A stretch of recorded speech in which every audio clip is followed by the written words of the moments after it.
কৃষ্ণ এতিয়া এইখিনিলৈকে উদ্ধৱে কৃষ্ণ কোৱাৰ মাধ্যমেদি আমাক কি বুজাব বিচাৰিছে আমি পদবন্ধে আলোচনা কৰিম।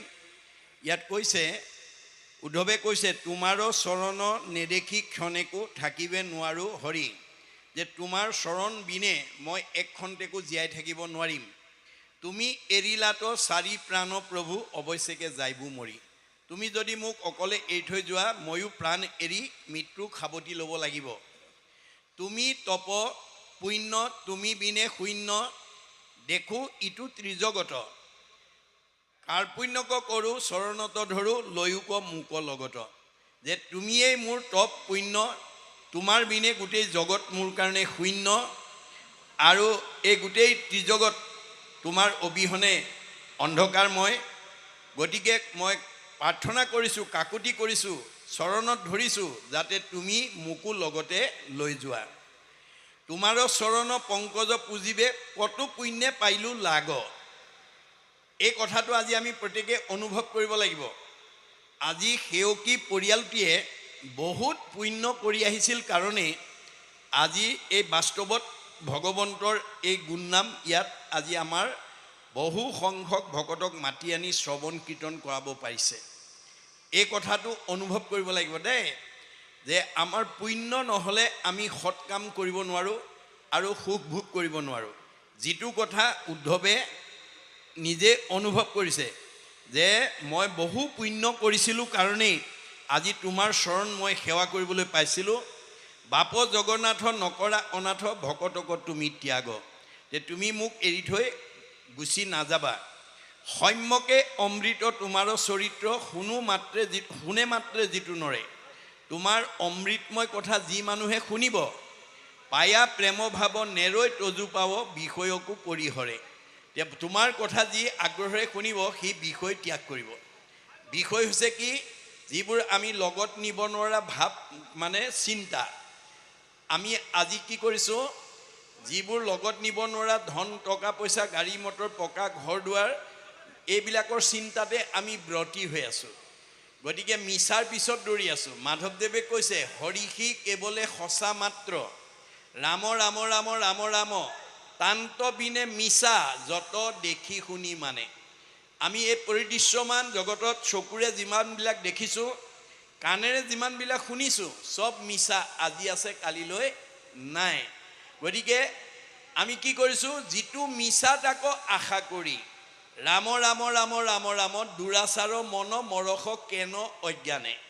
আমাৰ মনটো সদাচাৰ কৰিব নোৱাৰে কাৰণে আমি মিছাকে সঁচা বুলি ভাবি লগত নিব নোৱাৰা ধন টকা পইচা, গাড়ী মটৰ, পকা ঘৰ দুৱাৰ, ইন্দ্ৰিয় সুখবোৰ, পুত্ৰ ভাৰ্যা, ইষ্ট মিত্ৰৰ স্নেহত আমি গৈ আছোঁ। গতিকে যিবোৰ লগত নিব নোৱাৰোঁ তাৰ পিছত গৈ আছোঁ। গতিকে লগত নিব নোৱাৰা পিছত যদি আমি গৈ থাকোঁ, আমাৰ জীৱটোৰ অৱস্থা কি হ'ব? বেদে কৈছে, ধায়তু বিষয়ান পুঞ্চ, সংগস্তেষু প্ৰজায়তে, সংগাত সংজায়তে কাম, কামাত ক্ৰোধ বিজায়তে, ক্ৰোধাত ভবতি সন্মোহ, সন্মোহাত স্মৃতি বিভ্ৰম, স্মৃতি ভংসাত বুদ্ধিনাশং, বুদ্ধিনাশাত প্ৰণশ্যতি। আমি লগত নিব নোৱাৰা ধন টকা পইচাৰ মোহত যদি আমাৰ মনটো বলি হৈ যায়, বাসনা চৰিতাৰ্থ কৰিবলৈ যাওঁতে যদি বাধা আহি পৰে, লগে লগে আমাৰ খং উঠিব। খং উঠাৰ লগে লগে মোহগ্ৰস্ত হ'ব। মোহগ্ৰস্ত হোৱাৰ লগে লগে স্মৃতি নষ্ট হ'ব, আৰু স্মৃতি নষ্ট হোৱাৰ লগে লগে বুদ্ধি নষ্ট হ'ব, আৰু বুদ্ধি নষ্ট হ'ব লোৱাৰ লগে লগে আমি পথ বাচিব নোৱাৰি 84 নৰকত আকৌ জাহ যাব লাগিব। সেইকাৰণে শংকৰদেৱে সৰল ভাষাৰে কৈছে, যত দিব্য ঘৰ বাৰী বস্ত্ৰ অলংকাৰ, সবেও নুপুৰে মন এক লোভিয়াৰ। যাৰ মনটো ধন টকা পইচা, ইন্দ্ৰিয় সুখ ভোগৰ লোভত পৰিল, তাক একো বস্তুৰে জোৰা নমৰা হয়। সি সদায় মনত অসন্তুষ্ট হৈ থাকে। অসন্তুষ্ট প্ৰাণীৰ নখন্দে মনত দুখ, তলুইকৰ লক্ষ্মী পাইলে নাহি তাৰ সুখ। যাৰ মনটো অসন্তোষীয়া, তাক তলুইকৰ সম্পত্তিয়েও শান্তি দিব নোৱাৰে। এতিয়া উপায় কি হ'ব? আমাৰ ভাগৱতে উপায় দিছে, যেহি পাৱে তাতে মহাতুষ্ট হুৱে মন, তেবেশে বিপ্ৰৰ তেজ বাঢ়ে অনুক্ষণ। আপুনি পূৰ্ব পুণ্য লৈ আহি ভগৱন্তই ৰাইডিঙীয়া গাঁৱত য'তেই আপোনাক প্ৰতিষ্ঠা কৰিছে আৰু যি কৰ্ম কৰিবলৈ দিছে, কৰ্ম কৰি যিটো ফল পাইছে, ভক্তিৰ দ্বাৰা তাতেই সন্তুষ্ট থাকি সুখে দুখে মুখে জনো চাৰে ৰাম নাম। সুখ দুখ সকলো সময়তে আমি যদি ঈশ্বৰৰ নাম ল'ব পাৰোঁ, তেতিয়াহ'লে তেজ মানে শক্তি, তেজ মানে প্ৰভাৱ, তেজ মানে প্ৰতিভা, তেজ মানে চেহেৰা, তেজ মানে কমনীয়তা, তেজ মানে পৰমায়ুস বাঢ়ি যাব। আমাৰ আয়ুস আমি বঢ়াবও পাৰোঁ, কমাবও পাৰোঁ। যদি আমি এই কথাটো নজনাৰ কাৰণে আজি আমাৰ সমাজত বহুত কোৱালিফাইড মানুহ, বহুত উচ্চপদস্থ বিষয়ত চাকৰি কৰা মানুহে আমাৰ ভাগৱতৰ এই দৰ্শনটো নজনাৰ কাৰণে ভগৱন্তই দিয়াত সন্তুষ্ট নাথাকি নিজাববীয়াকৈ আনক অন্যায় অধৰ্ম কৰি বেছি সুখী আৰু বেছি ধনী হ'বলৈ গৈ বহুতে আজি ৰঙাঘৰৰ অতিথি হ'ব লগা হৈছে, বহুতে চাকৰিৰ পৰা নিলম্বন হ'ব লগা হৈছে। সেইসকল মানে উচ্চ শিক্ষিত মানুহ আৰু সেইসকল উচ্চপদস্থ বিষয়ত চাকৰি কৰা মানুহে আজিৰ দৰে যদি ভাগৱত শুনিব পাৰে, তেতিয়াহ'লে তেওঁলোকে তেনেকুৱা বিপদত পৰিব নালাগে। সেইকাৰণে ভাগৱতে আমাক কেৱল বিপদমুক্তভাৱে জীয়াই থাকোঁতে শান্তি আৰু মৰিলে সদগতি কেনেকৈ পাব পাৰোঁ তাৰ কেৱল নিয়ম কৈ আছে।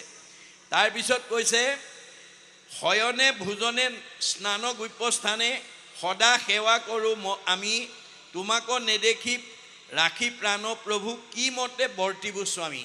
মই শয়নে সপোনে স্নানে গুপ্যস্থানে সকলো সময়তে মই তোমাক চিন্তা কৰি আছিলোঁ। আজিৰ পৰা তুমি মোৰ মাজৰ পৰা গুচি যাবা, মই আৰু কেনেকৈ জীয়াই থাকিম। মই পিন্ধো চাৰ বস্ত্ৰ অলংকাৰ, তোমাৰো উচিষ্ট খায়া দঢ়াই আছো চিত, কিনো বিপৰীত তৰিবো দুষ্টৰ মায়া। যে মই তুমি পিন্ধি এৰা কাপোৰ পিন্ধো, তোমাৰ উচিষ্ট মই খাওঁ। তাৰমানে এইটো এটা বিজ্ঞানসন্মত দৰ্শন। মনত ৰাখিব কথাটো, যে আমাৰ এজন খৰখজুতি হোৱা মানুহ বা সংক্ৰামক ৰোগ হোৱা মানুহক যদি কোনোবাই সাৱটি ধৰে, তেওঁ পিন্ধা কাপোৰ যদি পিন্ধে, তেওঁ শোৱা বিচনাত যদি শুৱে, ভাল মানুহজনৰ গালৈ সংক্ৰামক ৰোগটো সংক্ৰমিত হয়। এইটো বিজ্ঞানে কৈছে যে ৰোগৰ অনুৰেণু তেওঁ পিন্ধি থকা কাপোৰ, তেওঁ শোৱা বিচনা, তেওঁ বহা ঠাইটো সংক্ৰমিত হৈ থাকে।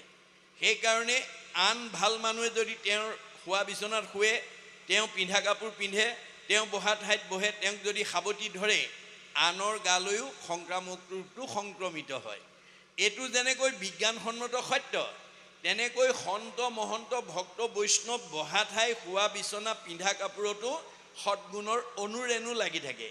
তেনেকুৱা মানুহক যদি আপুনি চুৱে, তেনেকুৱা মানুহে পিন্ধা কাপোৰ যদি পিন্ধে, তেওঁ বহা বিচনাত যদি শুৱে, তেওঁ বহা ঠাইত যদি বহে, আপোনাৰ গালৈ সদ্গুণটো সংক্ৰমিত হৈ থাকে। মানে যিটো কথা একাদশ স্কন্ধ ভাগৱতত বিদুৰে উদ্ধৱক উদ্দেশ্যি কৈছিল, হে উদ্ধৱ, তুমি মহাভাগ্যৱান, তুমি প্ৰয়াণৰ সময়তো কৃষ্ণক দৰ্শন কৰিলা, স্পৰ্শন কৰিলা, সংলাপ কৰিলা। মই দুৰ্ভগীয়া, মই সেই সুবিধাটো নাপালোঁ। পিছে ভগৱানে এটা সুবিধা মোক দিছে, কাৰণ তুমি যিহেতু কৃষ্ণক দৰ্শন স্পৰ্শন সংলাপ কৰি আহিছা, তোমাক চুলেও মই সমান পুণ্যৰ ভাগী হ'ম। কৃষ্ণপদ পৰশীয়া আশী আছা বাপ, তোক চুই হওঁ মই পৰম নিষ্পাপ। ঐ বন্ধু উদ্ধৱ সাৱটি ধৰ মোক, শুনি দশ গুণে উধাই উদ্ধৱৰ সুখ। উদ্ধৱে তেতিয়ালৈকে বুজি পোৱা নাছিল, কৃষ্ণ কথা শুনিবলৈ যোৱাজনক চালে চুলে আনৰ গালৈ পুণ্যটো হয়। এইটো অকল আমাৰ হিন্দু দৰ্শনে নহয়, আমাৰ মুছলিমবিলাকৰেও বছৰত হজ কৰিবলৈ যিসকল যায়, বহুত ধনী ধনী মানুহে আৰৱলৈ যাব পাৰে, দুখীয়া মানুহবোৰ যাব নোৱাৰে। সেইকাৰণে ধনী মানুহবোৰে যেতিয়া হজ কৰি ঘূৰি আহে, হাজাৰ হাজাৰ দুখীয়া মানুহে তেওঁলোকক দৰ্শন কৰি সমান পুণ্যৰ ভাগী হ'বৰ কাৰণে হাজাৰ হাজাৰ দুখীয়া মানুহবিলাক আগবাঢ়ি যায়। আমাৰ ভাগৱতেও কৈছে যে আজি আপোনালোকে বৰা পৰিয়ালৰ নিমন্ত্ৰণ পাই দুজন বা এজনহে আহিছে, বহু সংখ্যক পৰিয়াল আপোনালোকৰ ঘৰত আছে। আজি আপোনালোকে ভাগৱত শুনি আপোনালোকে যদি ইয়াৰে দুই এটা কথা মনত ৰাখি যদি ঘৰৰ পৰিয়ালক কয়, তেতিয়া ভাগৱতে কৈছে, যিবা পঢ়ে যিবা শুনে শুনাবই আনক, পাপচাৰী সিও যায় বিষ্ণুৰ স্থানত। আপোনালোকে ইয়াৰ পৰা দুটা এটা কথা মনত ৰাখি যদি ঘৰৰ পৰিয়ালক কয়, ঘৰৰ পৰিয়ালে যদি আপোনাৰ মুখৰ পৰা শুনে, আপুনি ইয়ালৈ আহি যিটো পুণ্য পাব তেওঁ ঘৰতে থাকি সেই পুণ্য পাব। আৰু আপোনালোকে ঘৰৰ পৰা ওলাই আহোঁতে ভাগৱত শুনিম বুলি মনস্থ কৰি ওলাই আহোঁতে বাটত যদি কোনোবা বন্ধু বান্ধৱ আলহী অতিথি ভকত বৈষ্ণৱে আপোনাক দৰ্শন পৰ্শন কৰে, সংলাপ কৰে, তেওঁ ইমানেই পুণ্য হয়, গা নুধুলেও হয় বুলি কৈছে। বৈষ্ণৱা লয় সমীপ স্থান বিষ্ণু সেৱাৰ্থে গতান চাণ্ডালান প্ৰতিতান পিস্পৃষ্টোৱা ন স্নান মাচুৰি। মানে হৰি কথা শুনিবলৈ যোৱা মানুহ, নামঘৰৰ কাষত বা পবিত্ৰ ঠাইত বাস কৰা মানুহক সৌভাগ্যক্ৰমে যদি দৰ্শন পৰ্শন সংলাপ হয়, তেতিয়া ইমানেই পুণ্য হয়, গা নুধুলেও হয়। মনত ৰাখিব কথাটো। এতিয়া আমাৰ অহাৰ লগে লগে ভাগৱতে কৈছে উপজয় পুণ্য। আপোনালোকে ভাগৱত শুনিবলৈ অহাৰ লগে লগে পুণ্য উপাৰ্জন হয়। উপজয় পুণ্য পাপ হুৱে দূৰ। ভাগৱত শুনাৰ লগে লগে পাপবিলাক নাইকিয়া হৈ যায়। মিলে মহা মুখ্য সুখ প্ৰচুৰ। তেতিয়াহে আমি মনে ভবা সুখৰ অধিকাৰী হ'ব পাৰিম। অৰ্থাৎ আমাৰ মনৰ পৰা পাপবিলাক দূৰ কৰিব লাগিব। কেনেকৈ? কৃষ্ণ কৰ্ণপথে ভকতৰ হিয়াত প্ৰৱেশী হৰি দুৰ্বাসনা হৰে সমস্তই জলৰ যতে কমল যেহেন শৰতকালে স্বভাৱতে নিৰ্মল হয়। শৰৎকালৰ পানীৰ দৰে ঈশ্বৰৰ কথা শুনা মানুহৰ মনবিলাক পবিত্ৰ হৈ যায়। কাণেদি কৃষ্ণ কথা শুনোৱাৰ লগতে আৰু বেয়া ভাৱবিলাক ওলাই যাবলৈ বাধ্য হয়। ই বিজ্ঞানসন্মত সত্য। এটা খালী বটলত যদি পানী ভৰাই দিওঁ, তাৰ ভিতৰৰ বায়ুবিলাক ওলাই যাবলৈ বাধ্য হয়। দেখাত যদিও খালী, আচলতে বায়ুপূৰ্ণ হৈ থাকে। গতিকে এটা খালী বটলৰ পৰা বায়ু উলিয়াবলৈ হ'লে পানী ভৰাব লাগিব। ঠিক তেনেকৈ আমাৰ মনৰ পৰা বেয়া ভাৱবিলাক উলিয়াবলৈ হ'লে ভাল কথা আমি সোমাব লাগিব। সেইকাৰণে গুৰুজনাৰ দিনত এজন আতা পুৰুষে কৈছে, কুকুৰে কৰিলে বিয়া বাঘৰ জীয়াৰী, দেখিয়া ভালুক গ'লে ঘৰ বাৰী এৰি। কুকুৰে যদি ভালুকৰ মানে বাঘৰ জীয়াৰী বিয়া কৰাব পাৰে, সেইখন ঘৰত আৰু ভালুকৰ পৰিয়াল নাথাকে। এইটো পোনপটীয়া অৰ্থ। ইয়াৰ আধ্যাত্মিক অৰ্থটো হৈছে কুকুৰ মানে জীৱ, ডেকা ল'ৰাই হওক, গাভৰু ছোৱালীয়ে হওক, মতা মানুহেই হওক, মাইকী মানুহেই হওক। বাঘৰ জীয়াৰী মানে নাম, বিয়া মানে সম্পৰ্ক। নামৰ লগত যি সম্পৰ্ক কৰিব, সেইখন ঘৰত কেতিয়াও ভালুকৰ পৰিয়াল থাকিব নোৱাৰে। অৰ্থাৎ মুখেদি কৃষ্ণ কথা গোৱা আৰু শুনাৰ লগে লগে কাণেদি সোমাই যোৱাৰ লগে লগে আমাৰ ভিতৰৰ যিবিলাক ভালুকৰ পৰিয়াল, কাম, ক্ৰোধ, লোভ, মোহ, মদ, মাৎসৰ্য, ঈৰ্ষা, হিংসা, কুৎসুত, কপট, ঠগ, প্ৰবঞ্চনা, পৰনিন্দা, পৰচৰ্চা, অভিমান, অহংকাৰ, পৰ অন্যায়, জেদ ভাৱ, এই আসুৰিক ভাৱবিলাক ওলাই যাব। কৃষ্ণ কথা নুশুনা মানুহৰ মনৰ পৰা এইবিলাক ভাৱ আঁতৰ হ'ব নোৱাৰে। সেইকাৰণে আমি কৃষ্ণ কথা শুনাৰ পৰিৱেশ দিব লাগিব। মই পুনৰ কৈ আছোঁ আপোনালোকক, আজি ঘূৰি যাওঁতে প্ৰত্যেকেই মনতে ভাবি যাব যে ভন বৰা পৰিয়ালৰ দৰে আমিও আমাৰ ঘৰত বছৰত এবাৰ হ'লেও ভাগৱত পাঠ কৰিম। এই মনস্থ কৰি যাব। কাৰণ ভাবিলেই হৈ যাব দেই। ধন টকা পইচা নাথাকিলেও আপোনাৰ কাম হৈ যাব, মাত্ৰ আপুনি ভাবিব লাগিব। ভাবেন লভতে সৰ্বম, চব মনৰ ভাৱনা পূৰণ কৰি দিব। আমি মাত্ৰ ভাবিব লাগিব। আৰু যদি নাভাবে বহুত ধন টকা পইচা থাকিলেও আপুনি এনেকুৱা অনুষ্ঠান পাতিব নোৱাৰে। এই কথা কৈছে। তাৰপিছত কৈছে যে জ্ঞানীগণে দুখে ইন্দ্ৰিয়ক দমি কামক্ৰোধ মোহ জিনি যিটো ব্ৰহ্মপদ পাৱৈ প্ৰভু পুনু তাহাৰো আছে বিঘিনি। এতিয়া জ্ঞান মাৰ্গ আৰু কৰ্ম মাৰ্গে আমাক উদ্ধাৰ কৰিব নোৱাৰে। বেদৰ মতে ভগৱানে কৈছে জ্ঞানে কৰ্মে তাৰিতে নোপাৱে ভকতি নোপজে যাৱে। আপোনাৰ জ্ঞান মাৰ্গটো হৈছে ঋষিমুনিসকলৰ নিয়ম। ঋষিমুনিসকলে আমাৰ দৰে একেলগে বহি ঈশ্বৰৰ কথা নুশুনে।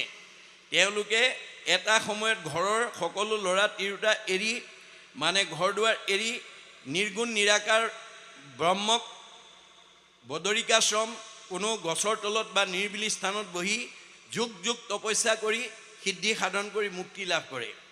আৰু কৰ্মমাৰ্গীবিলাকে যাগ যজ্ঞ পূজা পাতল কৰি মানে মুক্তি পোৱাৰ পথ বিচাৰি পায়। কিন্তু আমাৰ গুৰুজনে কৈছে জ্ঞানে কৰ্মে তাৰিতে নপাৱে ভকতি নোপজে যাৱে। কাৰণ জ্ঞান মাৰ্গটো আমাৰ কলিযুগৰ মানুহৰ কাৰণে নহয়। আমি চকুৰে নেদেখা, কাণেৰে নুশুনা, হাতেৰে চুব নোৱাৰা এটা নিৰ্গুণ নিৰাকাৰ ব্ৰহ্মক আমি যদি উপাসনা কৰি থাকোঁ, আমাক কোনেও সহায় কৰি দিব নোৱাৰে। সেইকাৰণে কৈছে জ্ঞানৰ পথত নাহিকে সহায়, কৰ্মত বিঘিনি ভয়। ভক্তিৰ পথত ঈশ্বৰ সহায় জানা ৰাজা নিমিৰাই। আজিৰ পথত আমাক ঈশ্বৰে সহায় কৰিব। গতিকে ঈশ্বৰৰ কথা শ্ৰৱণ কীৰ্তন কৰাৰ কাৰণে আমি আগবাঢ়ি আহিব লাগিব। ভগৱন্তই আমাক কৃপা কৰিব, কিন্তু জ্ঞান কৰ্ম মাৰ্গত আমাক কোনেও সহায় কৰিব নোৱাৰে আৰু বিঘিনিৰ ভয় আছে। কাৰণ আন ধৰ্মবিলাকত নিয়ম নীতি বান্ধি থৈছে। বৰ্ণাশ্ৰমৰ ধৰ্ম যত যাৰ যেন বিধি আছে তাৰেহে কেৱলে অধিকাৰ। হৰি নাম কীৰ্তনত নাহিকে নিয়ম একো, এতেকেহে ধৰ্ম মাজে সাৰ। অন্যবিলাক ধৰ্মত স্থান কাল পাত্ৰ নিমিত্ত দ্ৰব্য মন্ত্ৰ নিৰ্ধাৰণ কৰি থোৱা থাকে। আজি তাৰিখত আপুনি পূজা কৰিব পাৰিব, কিন্তু স্থানটো শুদ্ধ হ'ব লাগিব, পাত্ৰবিলাক শুদ্ধ হ'ব লাগিব, দ্ৰব্যবিলাক শুদ্ধ হ'ব লাগিব, মন্ত্ৰ শুদ্ধ হ'ব লাগিব আৰু সময়মতে কৰিব পাৰিব লাগিব। যদি সময়ৰ ব্যতিক্ৰম হয়, মন্ত্ৰৰ যদি ভুল হয়, তেতিয়াহ'লে আমাৰ ষষ্ঠ স্কন্ধ ভাগৱতত দহটা ঋষি যজ্ঞ দেখুৱাইছে যে এবাৰ ইন্দ্ৰৰ অহংকাৰত অসন্তুষ্ট হৈ মানে দেৱতাৰ গুৰু বৃহস্পতি স্বৰ্গ এৰি গুচি গ'ল। স্বৰ্গ এৰি গুচি যোৱাৰ লগে লগে স্বৰ্গত বিমংগল আহিল। ইন্দ্ৰই গৈ ব্ৰহ্মাৰ ওচৰত উপায় বিচাৰিলে। ব্ৰহ্মাই ক'লে, ঠিক আছে, তেওঁ মনৰ সন্তুষ্টি লৈ পুনৰ ঘূৰি নহা পৰ্যন্ত তুমি তস্তা ঋষিৰ পুত্ৰ বিশ্বৰূপক নি মন্ত্ৰী পদত নিয়োগ কৰি তুমি ৰাজ্য চলাই থাকা। ব্ৰহ্মাৰ পৰামৰ্শক্ৰমে তস্তা ঋষিৰ পুত্ৰ বিশ্বৰূপক নি তেওঁ মন্ত্ৰী পাতি ৰাজ্য চলাই আছে। কিন্তু বিশ্বৰূপৰ এটা চাৰিত্ৰিক বৈশিষ্ট্য আছিল, মাক অসুৰ বাপেক ঋষি। গতিকে সি সুবিধা পালে যজ্ঞৰ দ্ৰব্য মানে অসুৰকো দিয়ে, দেৱতাকো দিয়ে। এদিন ইন্দ্ৰৰ চকুত ধৰা পৰিলে দুমুখীয়া নীতি পৰাৰ কাৰণে তেওঁ ব্ৰজ মাৰি মানে বিশ্বৰূপক শিৰচ্ছেদ কৰি দিলে। পুতেকক বধ কৰাৰ লগে লগে বাপেক অসন্তুষ্ট হৈ ইন্দ্ৰৰ ওপৰত প্ৰতিশোধ ল'বৰ কাৰণে যজ্ঞ আৰম্ভ কৰিলে আৰু ঘিতাহুতি দি আছে। মন্ত্ৰ কি বুলি কৈছে? ইন্দ্ৰ শত্ৰু নিধন হওক। ঘিউ ঢালি আছে, ইন্দ্ৰ শত্ৰু নিধন হওক। আৰু যেতিয়া পূৰ্ণাহুতি দিব হ'ল, খৰ মন্ত্ৰ উদাত্ত কণ্ঠৰে পূৰ্ণাহুতি দিওঁতে মন্ত্ৰ ভুল হৈ গ'ল। কি বুলি ক'লে? ইন্দ্ৰৰ শত্ৰু নিধন হওক। ষষ্ঠী বিভক্তি ৰ আখৰ এটা বাঢ়ি গ'ল। ৰ আখৰ এটা বাঢ়ি যোৱাৰ লগে লগে মন্ত্ৰ ভুল হৈ গ'ল। তাৰমানে ইন্দ্ৰৰ শত্ৰু তেওঁ নিজেই। গতিকে দহটা ঋষিৰ যজ্ঞৰ পৰা উৎপত্তি হোৱা বিদ্যাসুৰে ইন্দ্ৰক মৰাৰ বিপৰীতে ইন্দ্ৰৰ হাতত মৰিব লগা হ'ল। সেইকাৰণে আমাৰ শংকৰদেৱে কৈছে যে ঋষিমুনিসকলেও দেৱভাষা শুদ্ধকৈ উচ্চাৰণ কৰিব নোৱাৰে। কলিৰ মানুহৰ কাৰণে সম্ভৱ নহয়। কলিৰ লোকৰ মতি মলিন অপাৰ, আন একো ধৰ্মত নাহিকে অধিকাৰ। গতিকে আমাৰ আন ধৰ্ম কৰা অধিকাৰ আমাৰ নাই, বেদে কৈছে, ভগৱানে কৈছে। গতিকে আন ধৰ্ম কৰিলে আমি কৰিব পাৰিম, ফল নাপাওঁ। কলিত শৰীৰ কীৰ্তন এৰিয়া অন্যত্ৰ ধৰ্ম আচৰে, মিছাতে কেৱলে শ্ৰম মাত্ৰ পাৱে, একোৱে ফল নধৰে। আমি কলিৰ মানুহ হিচাপে যাগ যজ্ঞ পূজা পাতল কৰিব পাৰিম, কিন্তু ফল নাপাওঁ। আপুনি মইতো দূৰৰ কথা, 28,000 বেদজ্ঞ শাস্ত্ৰজ্ঞ টিকালজ্ঞ ঋষিয়ে কৃষ্ণ বৈকুণ্ঠপ্ৰায়ণ হোৱাৰ লগে লগে পৃথিৱীলৈ কলি আহিল বুলি ভাবি লগে লগে তেওঁলোকে যজ্ঞ আৰম্ভ কৰিলে। এদিন দুদিন নহয়, হাজাৰ হাজাৰ বছৰ যজ্ঞৰ ধোঁৱাৰে গা ধোঁৱা বৰণীয়া হৈ গ'ল, কিন্তু কলিক খেদিব নোৱাৰিলে। অৱশেষত উপায়ন্তৰ হৈ সেই সময়লৈকে নিজ জাতি বুলি ঋষি সমাজত বহিবলৈ নিদিয়া, বহুত যোজনৰ পিছত বহি থকা সুতক মানে সৌনকে আহ্বান কৰি আনি গুৰু আসনত বহুৱাই ক'লে, সৌনক বদতি শুনা সুত মহা মানি, পৰম পাতকী কলি পাইলে হেন জানি, আৰম্ভিলো যজ্ঞ আশী সহস্ৰ বছৰ, হোম ধূৰ্মে ধূৰ্ম বৰ্ণ ভৈলে কলেবৰ।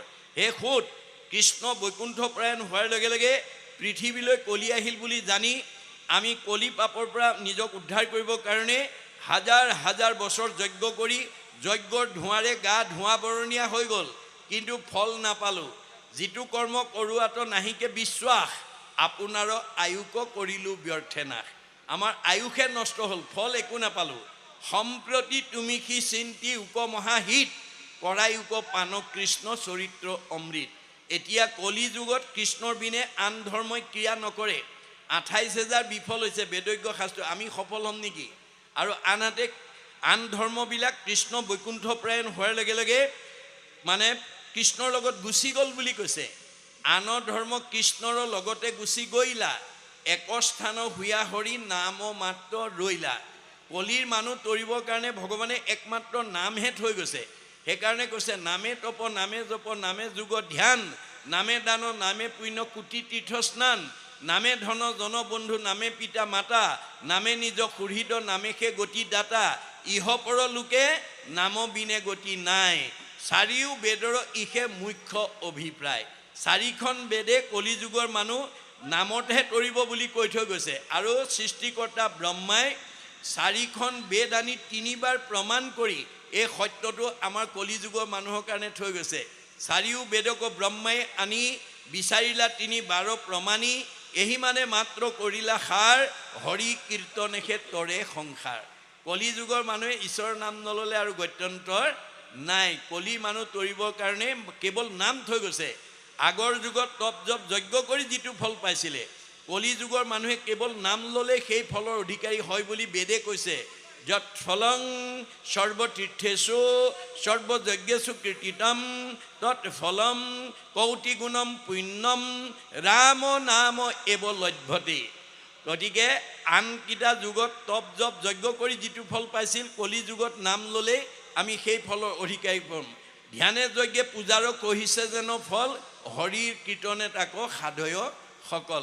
এই তথ্য আমাক দিছে আৰু সেই কথা 28,000 ঋষিয়ে পাছত উপলব্ধি কৰিছে। গতিকে 28,000 ঋষিয়ে যদি কলিত যজ্ঞ কৰি বিফল হ'ল, আপুনি মই জানো সফল হ'ব পাৰিম? এই কথা আমি উপলব্ধি কৰিব লাগিব। সেইকাৰণে কৈছে আমি মহামূঢ় গৃহবাসী সুখে সংগ লৈয়া ভকতৰ, তোমাৰ চৰিত্ৰ কথা শুনিলাতে তৰিলা মায়া দুষ্টৰ। আজিৰ দৰে ভকতৰ সংগত ঈশ্বৰৰ কথা নুশুনিলে আমি অজ্ঞান আন্ধাৰৰ পৰা আমি মুক্ত হ'ব নোৱাৰোঁ। সেইকাৰণে কৃষ্ণই অৰ্জুনক কোৱাৰ চলে কৈছে যে মাং প্ৰপদন্তে মায়া মেতাম তৰন্তি তে। হে অৰ্জুন, মোৰ পোহৰৰ কাষলৈ তুমি যেতিয়ালৈকে নাহিবা তেতিয়ালৈকে মোৰ সৃষ্ট দুখ কষ্ট তিনিটা তাপৰ পৰা তুমি নিজক মুক্ত কৰিব নোৱাৰিবা। গতিকে অৰ্জুনক বেছ কৰি লৈছে, আমাকে কৈ আছে তজু পাদ পদ্ম হৃদয়ে ধৰিয়া গাইব গুণ নাম গীত, এতেকে মুকুতি অপ্ৰয়াসে পাইব হেনসে আছিল চিত্ত। যে তোমাৰ চৰণ পদ্ম হৃদয়ত ধাৰণ কৰি তোমাৰ গুণ নাম গাই মুক্তি পথ প্ৰশস্ত কৰাৰ আশাৰে মই চিত্তত এই ভাৱনা বান্ধি লৈছোঁ। এই বুলি এইখিনিকে ক'লে। ইয়াৰ পিছৰ পদে কি ক'ব আমি আকৌ পুনৰ পদবন্ধে আলোচনা কৰিম।